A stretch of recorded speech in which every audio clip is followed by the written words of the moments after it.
Gen Con 2022 is still going strong, and today we're going to chat with a person who made one of the biggest splashes of the week, Paizo's Chief Creative Officer and sometimes tiny murder clown, Erik Mona. His Paizo keynote address launched so many projects, I don't know how I'll even be able to cover them in our half-hour interview, but I'm going to try. But first, if you're looking for some fun villains to throw at your 5e gaming group, check out the Big Bads from Hit Point Press. This long-running, award-winning series gives you a huge selection of adventures to tell at your table, each centering on a unique Big Bad.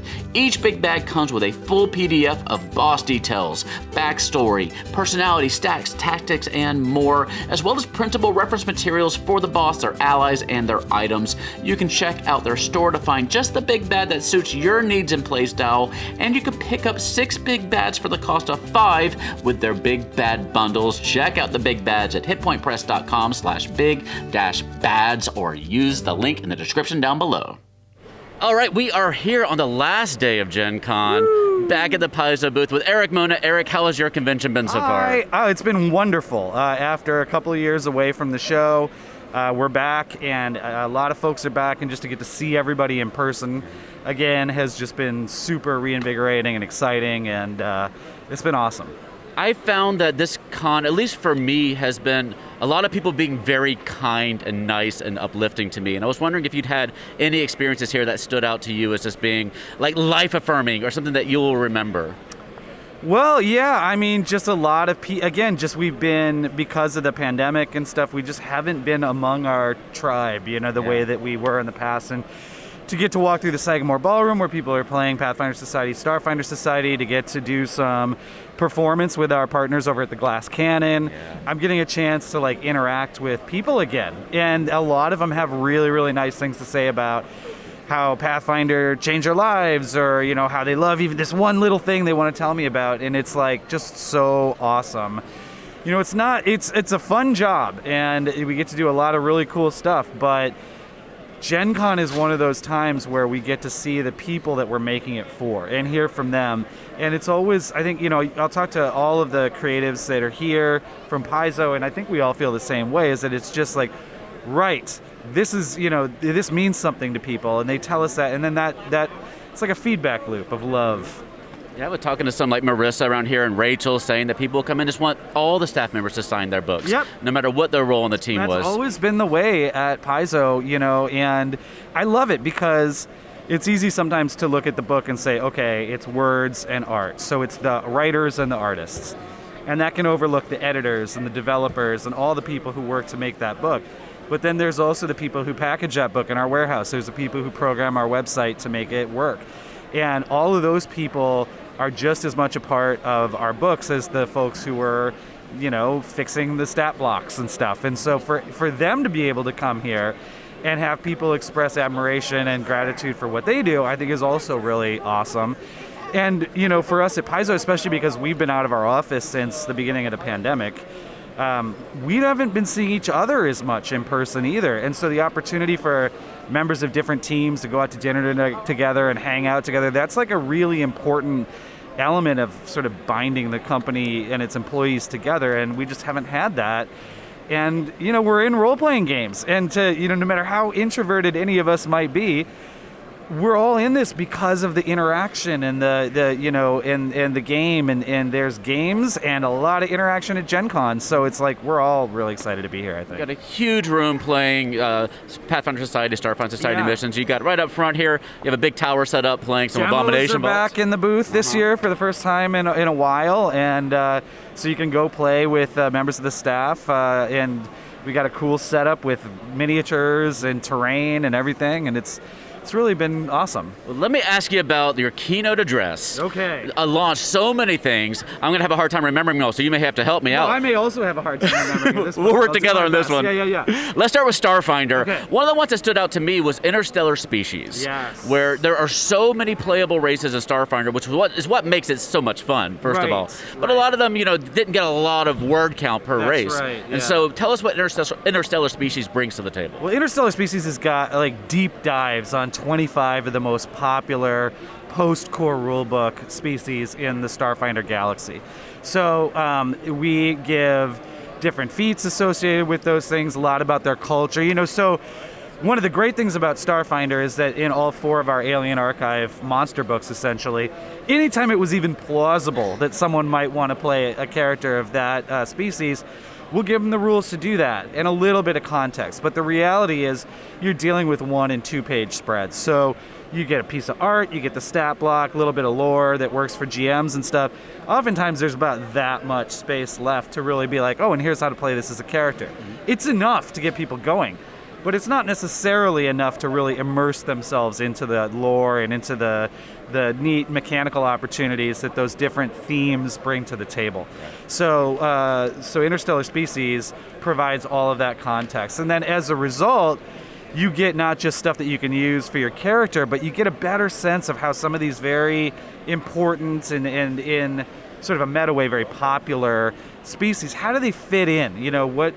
And so it provides context, it provides connectivity, and it provides a lot of player options for characters of those species. So it just can be rules and lore for both of them. Very, very, very much so, yeah. Do you have any of the species that are included in there you can preview for us? Well, one that's a little bit off kilter that I think is pretty cool is, you know, we're taking monsters or aliens from the Alien Archives for sure, but we're also looking for other, you know, sources and other kind of popular monsters, and so we are introducing, like, it actually first appeared in a accessory deck, but we're really blowing up the kobold, for example. So it's not just Starfinder native creatures, there's a few sort of keystone fantasy creatures in there as well that are very familiar, like Pathfinder players and things. So I'm... Kobolds at our feet down there. Yes, exactly. People have really...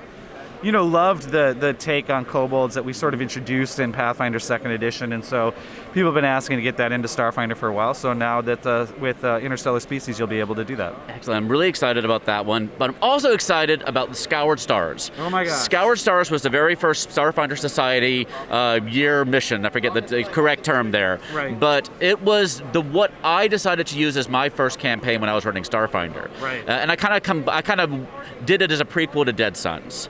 And I love the storyline they all set up. They're really introducing the Starfinder Society, the various factions. So where did the decision come from to turn that into basically its own AP? Well, it came from a couple of different places. You know, one of the questions that we always have to ask ourselves when we're making campaign settings for RPGs, whether it's Golarion or the Starfinder Galaxy or whatever might be down the road, is, yeah, you can do all the lore, you can do all the history, but what's happening right now? Why is now the moment why it's important to play Starfinder, as opposed to a campaign set 10 years in the past, 20 years in the past, 30 years, 100 years in the past, right? And so one of the answers for that when we launched Starfinder was there's been this disaster essentially with the Starfinder Society, and now they have to find a bunch of lost members. They have to go to a very dangerous region of space known as the Scoured Stars and find out what kind of happened to, in some ways, the original Starfinder Society. And so it's like a new beginning. And this is the storyline that we originally put out through a series of scenarios, downloadable, play at conventions, game stores, or in your home kind of a thing. And we got to have people play out that experience. And we can introduce the concept of this galactic adventurers guilds within the only context that really matters in RPGs, which is adventures, you know, and so you get to play it. You don't read it, you're not told about it, you're experiencing it. And that was then the first whole season, really, of Starfinder Society organized play. So for a lot of people, that Scoured Stars storyline, there's a lot of shared experience there, there's a lot of love for those adventures. Those adventures have also been played a tremendous number of times. So we've got a lot of feedback about what was awesome, what could use a little improvement here and there.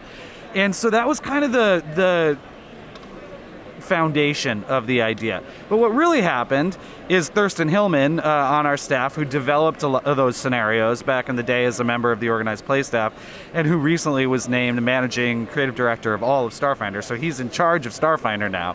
But leading into that, he came to me and he said, what if we took this cool storyline that ultimately involves a lot of sort of episodic things? So each adventure is pretty much on a different planet with a slightly different thing, but it all ties together with this Starfinder Society storyline.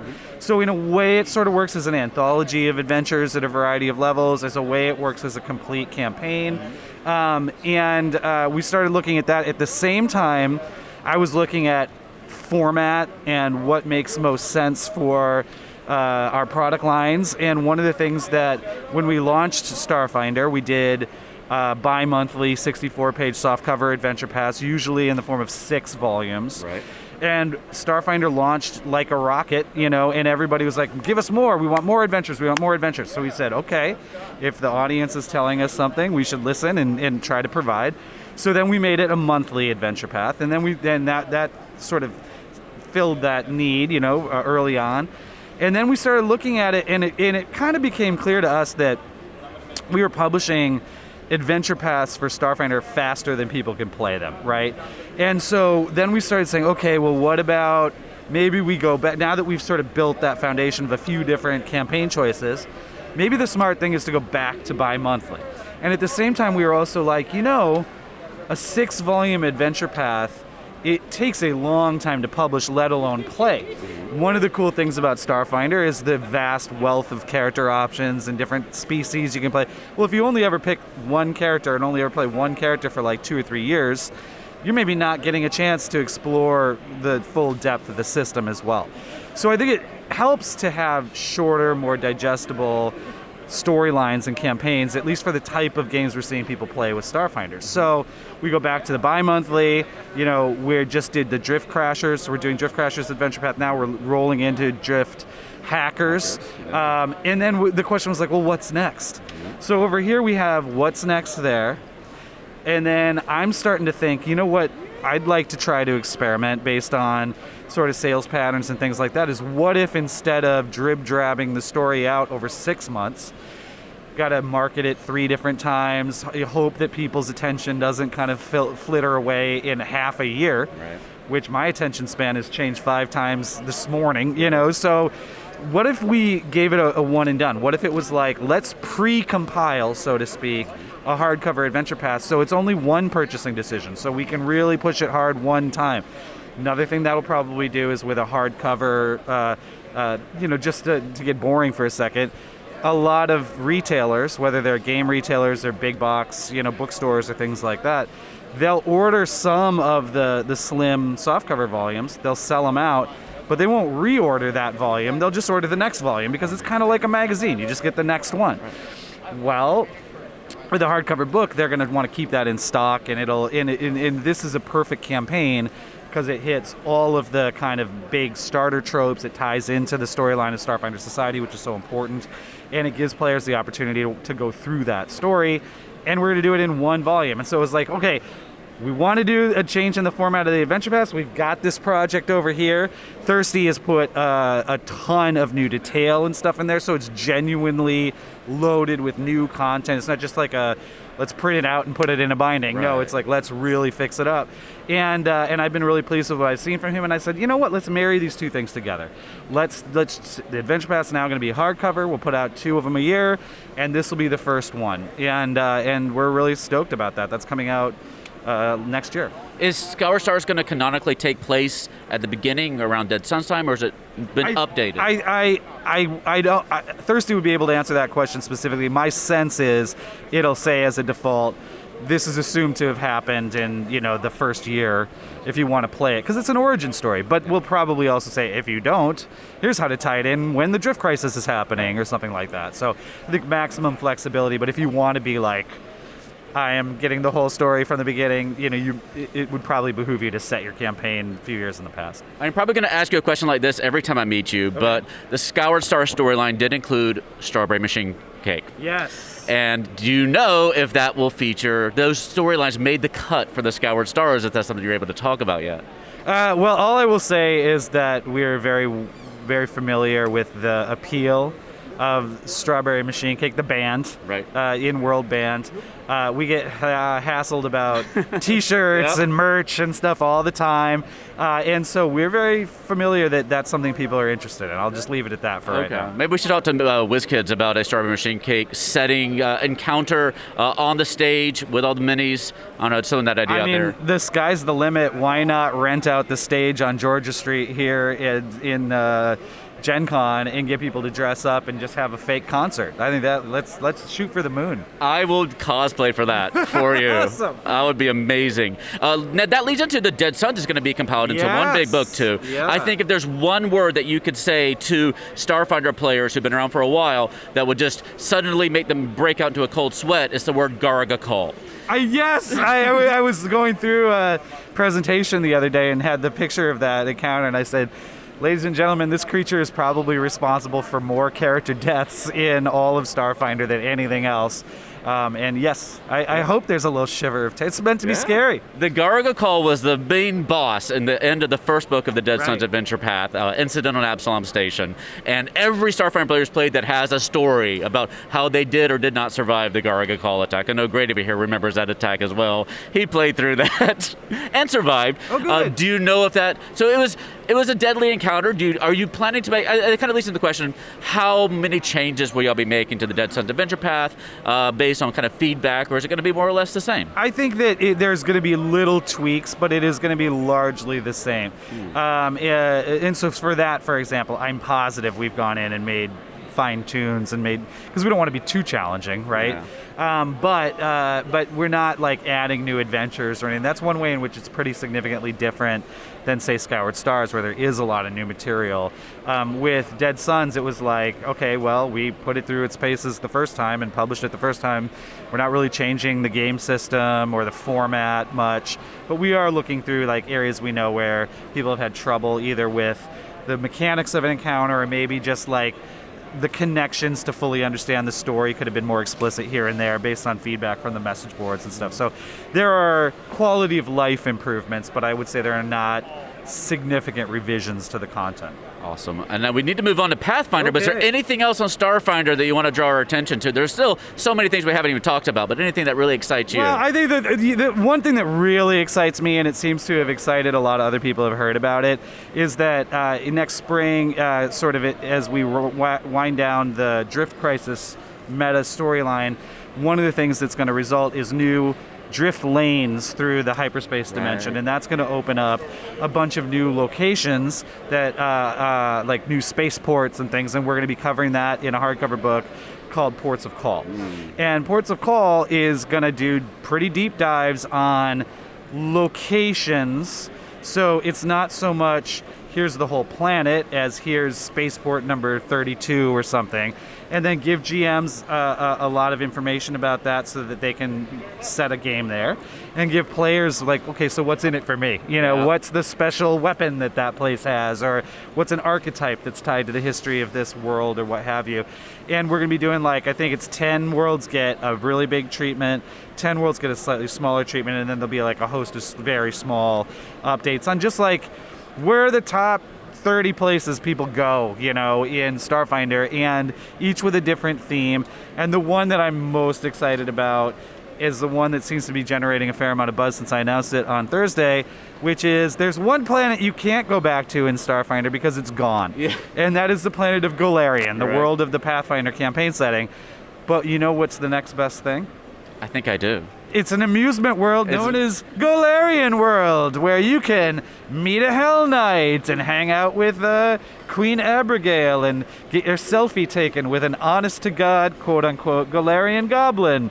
Probably has a zipper down his back, you know, that kind of a thing. So in and of itself, the idea of an amusement world is really fun. But then the other idea of just like, okay, well, we're not bringing back Golarion, but here's the next best thing. I think it's just going to be really fun for people to explore. It gives us a lot of opportunities to kind of put in some kind of in-jokes, and I think people are really going to dig that. That is something I'm looking forward to a lot. Moving on to Pathfinder now, I think the biggest announcement was probably the Rage of Elements book. Yeah. Tell us a little bit about what this is bringing to the table. Well, Rage of Elements is basically next year's Gen Con big release. So it will have, the focus is going to be on elements, elemental power, elementals, all of that. But instead of just stopping at the traditional air, fire, earth, water elementals, which we'll be covering extensively, we're also going to be sort of widening it to some of the things that are considered sort of fundamental elements in other cultures as well. So we're going to introduce a plane of metal along with its own elementals and genies, and will detail the plane itself, its denizens, its inhabitants, also the plane of wood. So we're adding 2 new elemental power sources, 2 new elemental planes. Really, they're not new. They've been there all along, but now they've become sort of unveiled. And so that's exciting in and of itself. But I think the thing that's really, really exciting is that we also announced a new playtest of a brand new character class that's going to be in that book. Yes. And that is the Kineticist, one of the all-time most popular Pathfinder First Edition classes. Certainly the Pathfinder First Edition class we haven't yet updated to Second Edition that I think people are most enthusiastic about. And so originally it appeared in a book called Occult Adventures near about the middle of First Edition. Very, very popular. And we are dropping a playtest for that class. Today is Sunday. As we're recording this. As we record this, and that playtest drops tomorrow. So by the time this is viewable, it's live. Yes. And so you can go to paizo.com/playtest and you can download a pretty robust draft of the Kineticist class. And we hope people will have a chance to give that, put it through its paces, play it over the next month or so, provide us feedback in the form of surveys and message board feedback. Every class we've ever published for Pathfinder has benefited greatly from fan input and players actually playing it before we put it, in a permanent, book. And so the playtest is happening right now. And that's you can see all the powers. The Kineticist uses elemental power. You think of it like Firestarter or somebody who throws stuff around telekinetically. And so we've got air, earth, fire, water in the playtest. We're going to focus on the fundamentals with those, and then we'll bring metal and wood in as well. And lately been thinking about what is a metal Kineticist, how's that going to work? And that's pretty exciting. So yeah, I can picture in my mind sort of maybe the aesthetic of the character. Yeah, exactly. And speaking of aesthetics of the character, that's another thing that I think is really cool about the Kineticist. And it's not a mechanical thing, but when we introduced the Kineticist 7 years ago, the iconic character was Yoon, who is a 12-year-old girl. And she had a cute little stuffed owl bear that she carries around, and people really connected to that character. And now that we're reintroducing it 7 years later, one of the interesting things about Golarion is that its calendar marches forward at the same rate as ours. So just as it's been 7 years here, it's been 7 years in Golarion as well. So now, along with the playtest document, we've included some of the sketches, the early black and white work by our cover artist, Wayne Reynolds, who's so important to the look and feel of Pathfinder. And Yoon is back, but now Yoon is a teenager, sort of a world-weary traveler teenager with a cool punk rock haircut, and she's still got her beloved stuffed animal. It's seen better days, missing an eye now, but she still carries it around with her. And it's just like a subtle evidence of just how Golarion adapts, how it moves forward. Even the characters that you see in the books and know and love, they're getting older, they're having experiences, they're going up in level, if you will. Yeah. And so it's kind of cool to see that evolution. So, yeah. And a lot of the rule books, like the Dark Archive, will have an adventure path that's sort of tying off of that. So Dark Archive has Gate Crashers. Yes. And I want to ask you about Gate Crashers in just a second, but is there anything announced yet that maybe will explore some of these new elemental planes? Or is that not, maybe nothing that's been announced yet? Okay. Yeah. I didn't know if I missed anything in there, but I wanted to ask. So tell us about Gate Crashers then, because that seems like a very fun adventure where you get a chance to visit maybe a lot of places that we haven't gotten to go to in a while in Golarion, or maybe beyond. So Gatewalkers. I'm sorry. Drift Crashers, Gatewalkers. Gatewalkers is the sort of paranormal adventure path. Yeah. And the sort of central conceit of that is that all of the player characters, as well as some NPCs, have at some time in the recent past passed through a magical gateway. And sometime involved with that, they have a period of sort of missing time. That they don't know what they were doing, they don't know what happened to them, but they've emerged from that with a special psychic power of some kind. So everyone's dealing with that development while also trying to solve the central mystery of how did this happen? What does it mean? What's it all about? And through the course of that, the players will get back involved with this gate network, which will, as you said, it will take them to lots of locations that we have never detailed before. I would highly recommend that they bring a parka.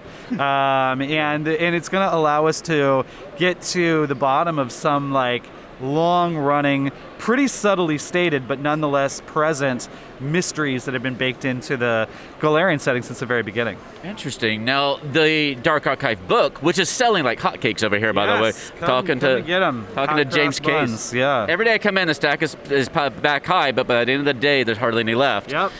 That book included quite a few little adventures that you could immediately explore. Yeah, that was an interesting development with that one, is that like one of the things we've been doing in what we call sort of the post-core books, right? So post-advanced player's guide, things like Guns and Gears, Secrets of Magic, is we're trying to kind of make them, yes, very high utility rule books, but also fun to read. Yep.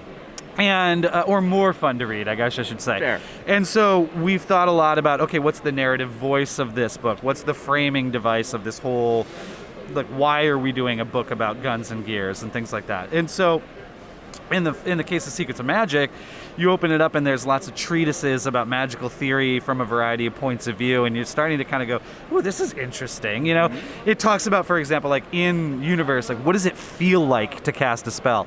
It's probably not something we would have gotten into as much in the past, and so people have been responding really well to that. Another good example is like the Book of the Dead.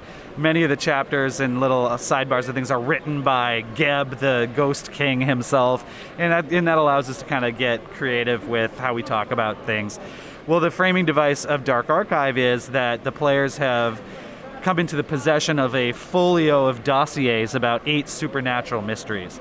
Things like cults, or cryptozoological creatures, or time anomalies, or latent psychic powers. And each one of those dossiers, in addition to like, and here's how it works in the game, here's some options for your player characters or for NPCs, there are adventure hooks, and indeed it leads into its own little mini adventure, and so it puts the stuff into context kind of immediately. It's pretty interesting. It is my favorite part about that book, is that you read all these really fun things that you want to explore, mirrors and imposters, and then you immediately have something you can just take to the table and explore that theme. It's just that immediate gratification of reading something that sounds fun and like, I want to use this on the table, and you have something you can immediately do it with. And that was exactly the idea, so I'm glad that you liked it. Yeah. It's the best. I love that book to death. There's so many other books. You have Firebrands coming out. You have Impossible Lands. Yes. You have the Travel Guide, which is hitting in the next week or two. Yeah. What are the other ones? I know we're running out of time with you. What are the other ones that are super exciting to you? The super exciting big one for me is Kingmaker. Yeah. We're finally delivering on a crowdfunding campaign that started a couple of years ago. And, as crowdfunding campaigns tend to do, kind of balloons in scope a little bit, then you get a worldwide pandemic, and so that product, a lot of people have been very eager to see for a long time. No one more eager than me. Yeah. And it's here. It's in our warehouse. We're going to be shipping it to our Game On tabletop backers in September. That's me. Yeah. Oh, thank you very much, sir. And then in October 26th, I think is what we're shooting for having those books in stores.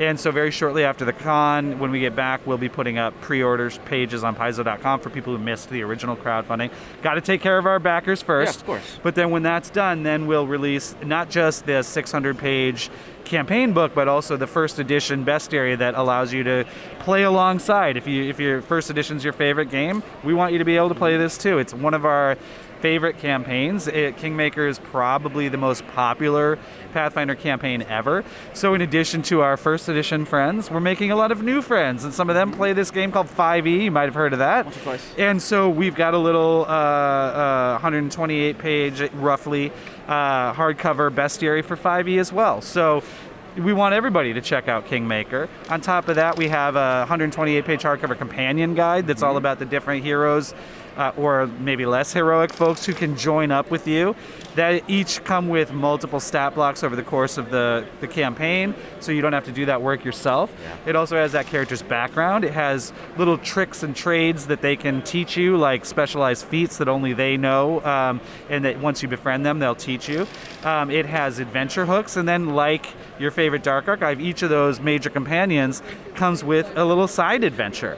Yep. One of the things I was struck by when I was looking over the final version of the book is it's great as a supplement for Kingmaker, and in fact the characters come largely from the Kingmaker computer game, so that's an interesting feedback loop there. But I think it works, you could use the book for non-Kingmaker campaigns as well. It's such a cool idea.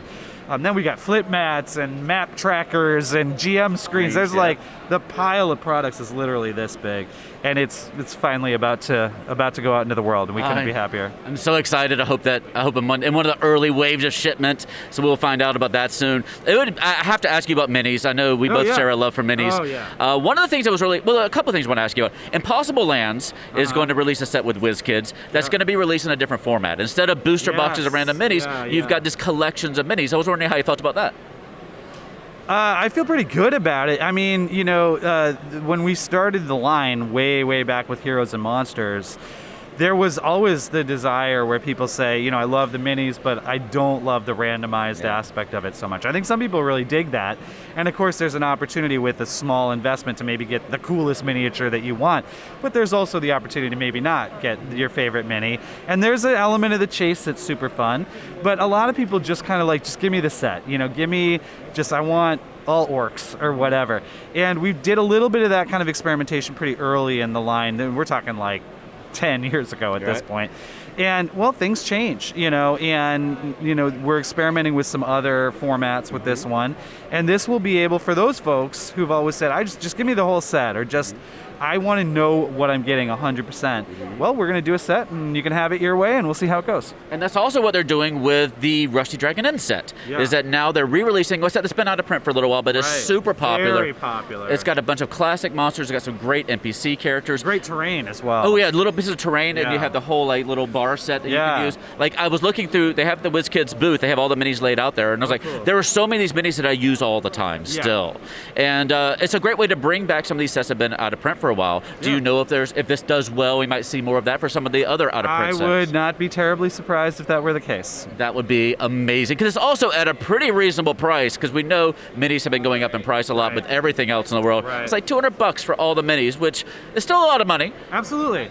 But, if you're in the market for a full set with terrain and everything, you're already kind of committed to it's a hobby, and if the idea is to jazz up your table as much as possible, well, the sky's the limit. It's up to you. And the one thing I'll say about that set, because that's what I wrote the set list for that. Like I worked with WizKids for weeks to try and get that bar set up. They and we're both parties are so proud of the final version, and it was so popular. And the reason it's so popular is that it's super high utility. So the bartender mini, the bar itself, that was one of the first sets where we kind of said, okay, what if you're running an urban campaign, what kind of figures do you need? And so the amount of utility in that set is really incredible. So in terms of value for the dollar, I think that's probably one of the very best ones that we've ever done. I'm super excited. We still have to review the Bestiary Unleashed set, which came out I think last year at this point. But there's a lot of stuff to cover lately. Oh boy. But you helped put that set together. You can step back into the role. Yeah, that's right. So I probably did the set list for the first, let's call it 15 sets. Yeah. And it was I'm such a miniatures guy. I loved it so much. But the reality is I'm also the publisher and chief creative officer of the company. So at a certain point it was like, okay, maybe I need to focus on something else. Mark Moreland on our staff came in, and he's been doing a great job since then, making the set list, tracking down the reference art, working with WizKids. But Mark, a couple of years ago, his family had a child, and so he took paternity leave, and it just so happened that he was not going to be in the office when that set list had to be created. And so for about 5 seconds, everyone's like, oh, whoa, how are we going to get that? How are we going to do that? And I'm like, I have an idea. How about I just do it again? Because I miss it, And so, I built that whole set list. Now, it was kind of like one of the theme is the bestiary.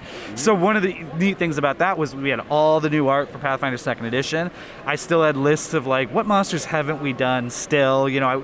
I'm just a little too much of a completionist for my own good, So then I just went and plugged some of those holes, brought forward some maybe figures that we'd done years and years ago, but now they have really exciting new art. So let's kind of really make an awesome all monsters set, and it just came together really well, and I'm really eager to hear what you think of it when you get your claws into it, because I really, really enjoyed building that set as well. That's one of the ones I'm going to be focused on when I get back, and I hope you'll maybe come back, get on a Zoom call with me maybe, when we can ask you some questions about some specifics in that set. We'd love to talk to you. I would love to do that. I can talk, as you probably can tell, I can talk all day long, and when it's all about miniatures, I could probably talk all week long, so keep me on a timer, but I'm happy to come in and talk about it. You're coming to the right place then. Yeah. Well, we got to wrap up, but let me ask you at least one more question here. Okay. Just maybe an exclusive here, maybe just for us. What is Tiny Murder Clown's 7th best thing that he's good at? Okay, let's find out, because this is my character I sometimes play with the Glass Cannon Network. I was playing with them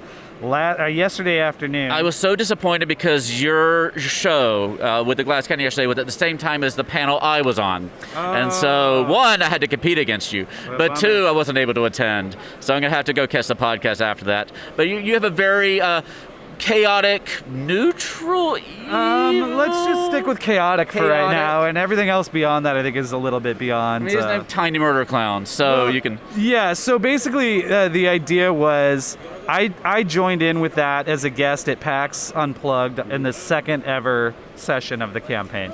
And in the first ever session, Joe O'Brien, one of the members of the Glass Cannon Network, had created a really kick-ass, like really serious Hungry Ghost Monk. And the Hungry Ghost Monk is all about getting power from like the souls of the creatures you defeat. And Joe is a half-orc, he's all badass. He had like words like discipline written on his arm and tattoo in like the London font. I mean, he was serious pickles, this guy. Yep. And he told me right before the session, he was like, "Oh, Eric, I've been studying the martial arts handbook. Like, I'm ready to go." I think he picked that character because the fans voted that they wanted him to play that character. And the character died in the first round of the first fight of the campaign. And I thought that was so hilarious. And I didn't have much to work with because they had one session before that. And I thought I was going to just make like a one-off character. So I'm like, the Glass Cannon Network, they like to rib each other a little bit. I've become friends with those guys by this point, so I'm like, I'm going to get in on that action. So I made the most ridiculous version of Joe's dead character as possible to kind of rub in a little salt in the wound in a friendly way. And so I made up a character who's a gnome. He's not a butch half orc. He's a gnome. He's silly. He's like wears a jester uniform. And it was strange Aeons, so you don't know your name at the beginning. You kind of start with amnesia in an insane asylum. And Skid's character was naming everyone in the party when I finally showed up. And he said, Tiny Murder Clown, and that became the character's name. And so subsequently I've appeared a number of times, and it's kind of taken on a little bit of a life of its own. And one of the things that Tiny Murder Clown said in its first session is, "Murder is what I do best." And so then I started layering, in like, let's see, what else? Laughter. That's what I do second best. So I have this whole list of the things I do best. How long is your list? It goes up to 12. Okay. But there are some gaps. I don't want to fill in all the gaps. Got to leave some room. So, but you asked what number 7 was, and I do know. Okay. And the answer is very true to the class. Tiny Murder Clown, the thing he does 7th best is stealing souls. So he steals the souls of his defeated enemies. That seems appropriate for a session, an event where you're highlighting the Dark Archive, I think. Right. Again, I don't want to get too much into the alignment issues. Alignment's just a label, man. Yeah. I mean, you might be stealing souls from people who have too much and giving it to folks who don't have one. Surely many of them deserve to have their souls stolen. I think so. Yeah. Eric, thank you for joining me today. Enjoy the rest of your con. Make sure you stay hydrated out there. I will. Love the channel. Always a pleasure to talk to you. Thank you. We'll see you soon for Best Jerry Unleashed.